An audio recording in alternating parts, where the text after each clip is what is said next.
మన YouTube family అందరికీ happy Mukkoti Ekadashi. Hi friends, మీకు గుర్తుందా ముందు వీడియోలో ఏం చెప్పాను? టెంపుల్కి వెళ్తే ఖచ్చితంగా వీడియో అప్లోడ్ చేస్తానని చెప్పాను. సాయంత్రం పూట వెళ్తే జనాలు తక్కువగా ఉంటారని మేము అనుకుని వెళ్తే, కానీ మేము అనుకుంది ఒకటి అయ్యింది ఒకటి. అక్కడ అసలు ఎంత జనం ఉన్నారంటే, దర్శనం అయిపోయి ఇంటికి ఎంతమంది వెళ్తున్నారో ఇంకా దర్శించుకోవడానికి వెనకాలైతే చాలా మంది వస్తున్నారు. ఇక్కడ జనాన్ని చూస్తే మీకే అర్థమవుతుంది ఎంతమంది ఉన్నారో. ఇక్కడ మీరు చూస్తున్నది 10% జనం మాత్రమే. బ్యాక్ సైడ్ క్యూలో అయితే ఎంత మంది ఉన్నారంటే కొన్ని వేలల్లో మంది ఉన్నారు. నేను ముందు నార్మల్ గా ఒక 2-3 సార్లు ఈ గుడికి అయితే వచ్చాను, కానీ ఇలా స్పెషల్ డేస్ లో అయితే ఎప్పుడు రాలేదు. గుడి లోపలికి వెళ్ళాలంటే క్యూ లైన్ చాలా పెద్దగా ఉందని మేము బయట నుంచి దర్శనం చేసుకున్నాము.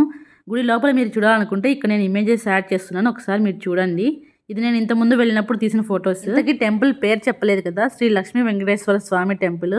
బాగేపల్లి నుంచి 1 కిలోమీటర్ దూరంలో గడిదం అనే ఊర్లో ఉంది. స్వామిని దగ్గర నుంచి చూద్దామని చాలాసేపు వెయిట్ చేస్తాం. ఫైనల్ గా మేము క్యూలో దాటుకొని దొబ్బుకుంటూ స్వామి దగ్గరికి అయితే వెళ్ళాను. అలా ఒక ఫ్యూ సెకండ్స్ అయితే స్వామిని అలానే చూసాను. చాలా ప్రశాంతంగా అనిపించింది స్వామిని చూడగానే. ఇంకా అలా ఒక రౌండ్ వేసి ఇంటికైతే బయలుదేరాము. అక్కడికి జనం వస్తూనే ఉన్నారు. మీరు ఏకాదశి రోజు టెంపుల్కి వెళ్ళారో లేదో కామెంట్ చేయండి. Thank you.